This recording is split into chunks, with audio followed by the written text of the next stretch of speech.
Iran के अंदर जो सूरत हाल बेसिकली चल रही है, पेस्केशियान साहब इन्होंने अक्सरियत हासिल कर ली है। जंग बहुत बुरी तरीके से यूक्रेन हार रहा है। लोग उसके पास फाइटिंग एज के नहीं है। सड़कों से फैमिलीज के साथ बुढ़ों को उठाया जा रहा है फ्रंट लाइंस के ऊपर लड़ने के लिए।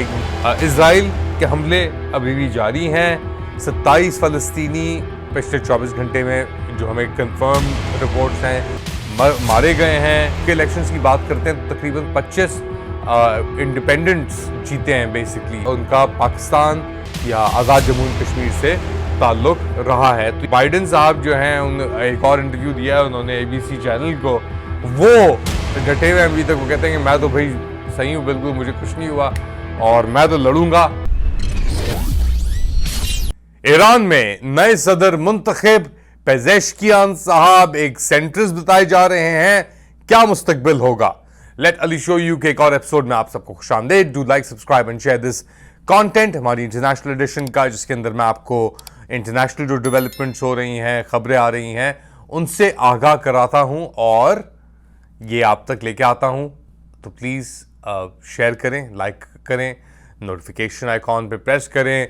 ईरान के अंदर जो सूरत हाल बेसिकली चल रही है, पेस्केशियान साहब हाई टर्न आउट पहले राउंड के बाद, अब ये सेकेंड राउंड के अंदर जो इन्होंने अक्सरियत हासिल कर ली है। ये बेसिकली रईसी साहब का जो इंतकाल हुआ 1 माह से ऊपर होने को आ रहा है, उसके अंदर जो हेलीकॉप्टर के वाक़यात के अंदर वो मारे गए थे, उसके बाद ये मरहला शुरू हुआ। पहले फेज़ की टर्नआउट 50% से कम थी, मगर दूसरे राउंड के अंदर पेस्केशियान साहब ने बेसिकली अक्सरियत हासिल कर ली है और अब वो अपने मिनिस्टर पिक करेंगे। और लगता यह है कि सेंट्रिस्ट से मुराद के राइट विंग नहीं है, एक्सट्रीमिस्ट नहीं है, ये जिस तरह रईसी साहब को कहा जाता था। तो एक डिफरेंट किस्म का एक रूट अपनाया है ईरान ने। क्या टेंशन इससे कम होंगे, नहीं होंगे? आई डोंट थिंक सो, क्योंकि इस वक्त जो मोमेंटम एस्केलेशन का है वो है इजराइल के पास, और ये लेबनान के अंदर गर्मियाँ शुरू होने वाली हैं, सरगर्मियाँ इजराइल और हिजबुल्लाह के दरमियान, क्योंकि यही उनका मौक़िफ़ लग रहा है। इजराइल का और ईरान की क्या मूव होगी इसके अंदर?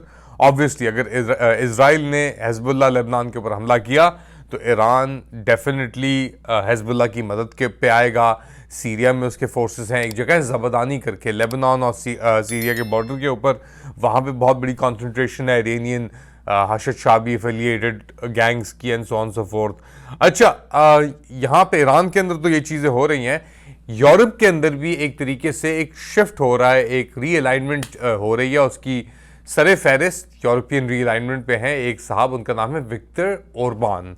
वो हंगरी के सदर हैं, वजीर आज़म एक्चुअली हंगरी के, और वो पहुंचे हुए हैं मॉस्को, जहां पे उनकी मुलाकात हुई है व्लादिमीर पुतिन साहब के साथ। और इस मुलाकात को लेकर जो यूरोपियन यूनियन है और अमेरिका ने बहुत शोर मचाना शुरू कर दिया है।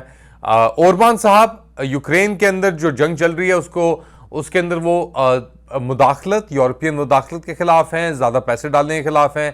कहते हैं कि जी ये जंग जो चल रही है ये रशिया ने रिस्पॉन्ड किया है। तो ओरबान साहब का जो पोजीशन है वो यूरोप से और अमेरिका से बहुत हटके है। वो भी एक पॉपुलिस्ट है, नेशनलिस्ट हैं। हाल ही के अंदर यूरोपियन कॉन्फ्रेंस के अंदर हमने देखा कि उनकी बातचीत चल रही थी व्लादिमीर पुतिन साहब, ज़ेलेंस्की साहब के साथ। वो कुछ समझाने की कोशिश कर रहे थे, ज़ेलेंस्की साहब कुछ और ऊपर समझाने की कोशिश कर रहे थे। मगर ये लग रहा है अब मुझे कि एंड गेम जो है कि सदारती इंतखाबात अमेरिका में नवंबर में होंगे, उससे पहले मुझे लग रहा है कि ये यूक्रेन का जो मसला है इसके अंदर कोई ना कोई पेशरफ्त होगी और पुतिन साहब और ज़ेलेंस्की साहब कॉम्प्रोमाइज़ कर लेंगे। यानी ज़ेलेंस्की साहब को कॉम्प्रोमाइज़ करनी पड़ेगी, क्योंकि जंग बहुत बुरी तरीके से यूक्रेन हार रहा है। लोग उसके पास फाइटिंग एज के नहीं हैं। सड़कों से फैमिलीज़ के साथ बुढ़ों को उठाया जा रहा है, जैसे लोग मेरी उम्र के जैसे लोगों को उठाया जा रहा है और उन्हें ट्रांसपोर्ट किया जा रहा है फ्रंट लाइंस के ऊपर लड़ने के लिए। एक मीट ग्राइंडर सिचुएशन क्रिएट हुई है फ्रंट लाइन पे यूक्रेन की, जहां पे यूक्रेन फेंके जा रहा है लोग, रशिया भी फेंके जा रहे हैं, मगर रशिया के पास निस्बतन ज़्यादा मोहरे हैं, ज़्यादा लोग हैं फेंकने के लिए निस्बतन कंपेयर टू यूक्रेन। और इसीलिए शायद अब ये सिचुएशन ऐसी है कि यूक्रेन को कुछ ना कुछ करना पड़ेगा, कॉम्प्रोमाइज़ की तरफ जाना पड़ेगा। इज़राइल के हमले अभी भी जारी हैं। 27 फ़लस्तीनी पिछले 24 घंटे में, जो हमें कंफर्म्ड रिपोर्ट्स हैं, मारे गए हैं और कोई एंड नज़र नहीं आ रहा। मगर डेफिनेटली इज़राइल के अंदर भी बहुत सारी, जैसे मैंने मेंशन किया कि IDF के जो चीफ हैं उन्होंने इस्तीफ़ा दे दिया अपना। अब ब्रिटानिया के अंदर भी लेबर जीती है, लेबर ने बड़ा सपोर्ट भी किया कीयर स्टारमर ने इज़राइल को, नेतन्याहू को, मगर उनकी अपनी भी कंपल्शंस होंगी। तो एक मेजर चेंज, एक रीअलाइनमेंट आ रही है। फार राइट भी इसके अंदर राइज हो रहा है, इसके अंदर इंडिपेंडेंट वॉइसेस भी ज़्यादा राइज हो रही हैं।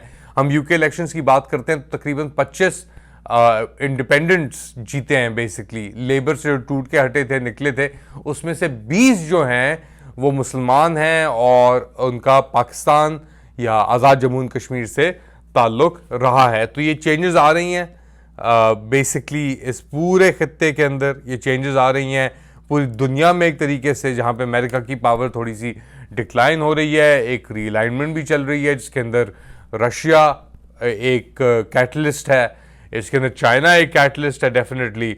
और बाइडेन साहब जो हैं, उन एक और इंटरव्यू दिया है उन्होंने ABC चैनल को, वो डटे हुए अभी तक। वो कहते हैं कि मैं तो भाई सही हूँ, बिल्कुल मुझे कुछ नहीं हुआ और मैं तो लड़ूंगा और मैं तो जीतूंगा।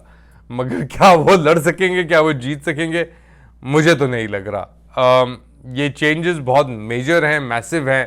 ब्रिटानिया में भी, इंडिया में भी इलेक्शंस हुए, पाकिस्तान में इलेक्शंस हुए 8 फरवरी के, और अभी तक हम जो है उसका कवर अभी एक तरीके से भुगत रहे हैं। जो election commissioner Pakistan, supreme court of Pakistan, जिसने भी एक एनवायरनमेंट के ऊपर भी एक कॉन्फ्रेंस होस्ट की है, जिसके ऊपर प्रोफेसर आदिल नजम ने भी शिरकत की है। बड़े ज़हीन आदमी है वो, लेकिन वो कॉम्प्रोमाइज्ड भी हैं एक तरीके से। ये जो मिलिट्री इस्टेब्लिशमेंट या ऐसे वक्त के ऊपर आके इनको सपोर्ट देना, ऐसे लोगों को, ऐसे इदारों को, जब सप्रेशन चल रहा है और बात करने से कुछ हो ही नहीं रहा क्लाइमेट चेंज, तो इसके अंदर भी थोड़ी बहुत मुनाफकत है। खैर फिलहाल मेरे ख्याल से इतना ही।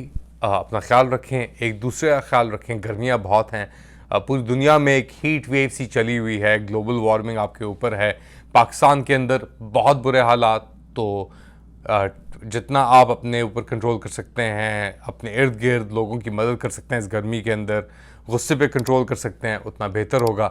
फ़िलहाल अपना ख्याल रखिएगा। अल्लाह हाफ़िज़।